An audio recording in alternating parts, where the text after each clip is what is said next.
Today, I'm going to be changing the struts on my 2007 Chevy Suburban. Before I get started, I just want to mention that this video is being offered up for entertainment purposes only. I'm not a professional mechanic, I'm just showing you guys what I'm going to do here today. If you're thinking about doing this type of work yourself, make sure you consult with a professional for advice before you get started. So for a little while now, I've been hearing sort of a clunk and a squeak noise coming from the front end of this car. At first, I thought I had a bad wheel bearing, but turns out that's not the case. This strut over here is actually blown out and the center shock part of it is actually loose. Obviously, I've got the car jacked up and braced with a jack stand, and I've of course removed the wheel. The first thing that I'm going to do to start removing the strut is to remove the two lower bolts. There's one here and one here. The heads are down here underneath the A-arm. Now I live in New England, but luckily my car isn't too rusty yet. Even still, I'm going to squirt a little bit of penetrating oil on these bolts before I get started and kind of let it soak in. So below the A-arm at the bottom of the strut, here's the two bolt heads. I'm going to grab a 15mm socket and a breaker bar and just break these loose.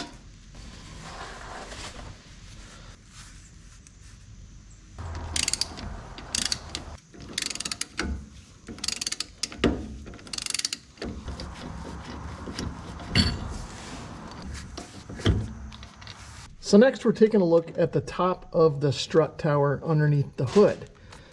Now the first thing I want to do is get some of this wiring out of the way just so I'm not bumping into it while I'm trying to work. There's just a few clips and stuff that hold things in place so I can just kind of pull on those and work them out. This wiring harness is held on with a clip to the top of one of the strut bolts. I'm going to use my spudger tool here to just try and pop that off.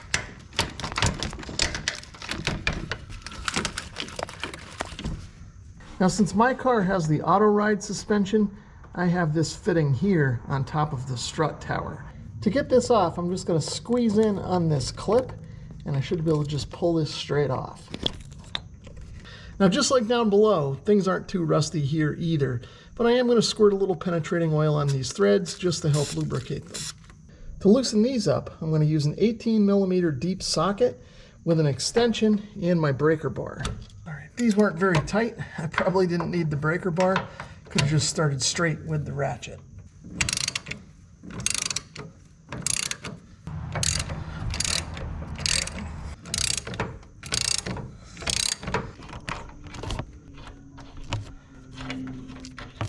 So at this point, all the bolts are removed and the strut should come out.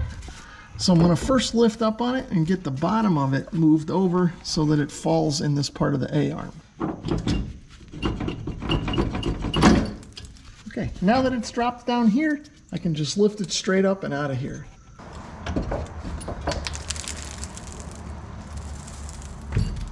So the strut kit that I decided to use for my 2007 Suburban LTZ with the auto ride is this model number right here.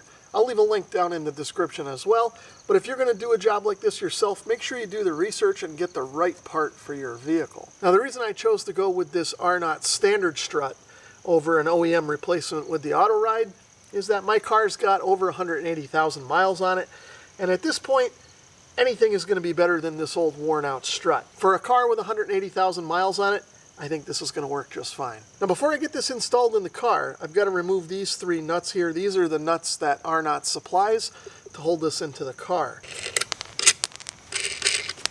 They also supply new bolts and nuts for the bottom part of the strut, but they didn't supply sort of the OEM style clip that was on the original strut. So instead of using the supplied hardware, I think I'm going to reuse the stock clips. I think these will work out just a little bit better. I can install the new strut pretty much the opposite way that I removed the old one. One thing I do need to keep in mind, however, is the orientation.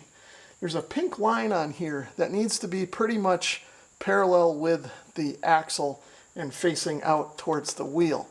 The pattern up here is not exactly symmetrical, and if you rotate this any other way, it won't fit up into the mounting holes in the bottom of the strut mount. So now I can just lift the strut assembly up and align the studs with the holes in the mounting plate up there. Since I'm working on this by myself, I need something to hold the bottom of the strut to keep it from falling down so that I can go up top and put the nuts on up at the top mounting point. So for that purpose, I've brought in a second jack and set it up under the strut. Before I install the nuts to hold the strut down, I'm going to get this fitting out of the way. I've got a small screwdriver to actuate these latches, and now I should be able to pull this right off of the connector. Arnott did supply new nuts with the kit, but I don't think they're quite as robust as the factory nuts, so I'm going to reinstall these. If you're doing a job like this, follow the factory torque specifications. Now I can install the resistor module that comes with the Arnott strut kit. This will fool the computer in the vehicle into thinking that we still have an active auto ride system. Now, hopefully you guys can see this, but on the skinny end of this adapter, you can see there's some threads inside that hole. And those are designed to thread right onto the top of the strut tower right here. So I'm just going to spin this on and get it as tight as I can by hand. Next, I'm going to grab the resistor module and install that onto the factory wire. Once it's fully seated, the clips on the connector will engage to the ears on the resistor module. Now I'll grab the cap and the socket head screw, put that through the hole in the resistor module, and attach it to the adapter. Now I believe for this you need a 4.5 millimeter Allen socket to kind of properly tighten this up. I don't have a 4.5 millimeter, but I do have 3/16, which seems to be close enough, although it's a bit of a tight fit in the head of the fastener there. Now I'll get that snug, but not so tight that I'm going to break anything. Now that that's in place, I can reinstall all the wire clips that are here that I moved out of the way, including the one that mounts to the strut mount bolt. So now at this point, the mounting tabs for the strut are still kind of even with the mounting bosses on the A-arm. I need to push the whole suspension down so that I can get it underneath these mounting tabs. So I'm going to bring my jack back in place, and I'm going to use this to try and help push up on the strut while I push down on the suspension. And hopefully we can get it popped in that way. There. So at this point, my mounting tabs are up on top of the control arm, but the hole in the mounting tab is not lined up with the hole in the boss. Now to get everything lined up, I'm going to use my pry bar, and I'm going to bring in one of the bolts. And I'll just kind of move this around until that bolt falls in the hole. There. All right, now I'm going to leave that in there temporarily while I get the bolt and clip lined up on the other side. Arnott did supply new hardware for the bottom of the strut mount as well, but I feel the OEM stuff is just a little more robust, so just like up top, I'm going to reuse it down here as well.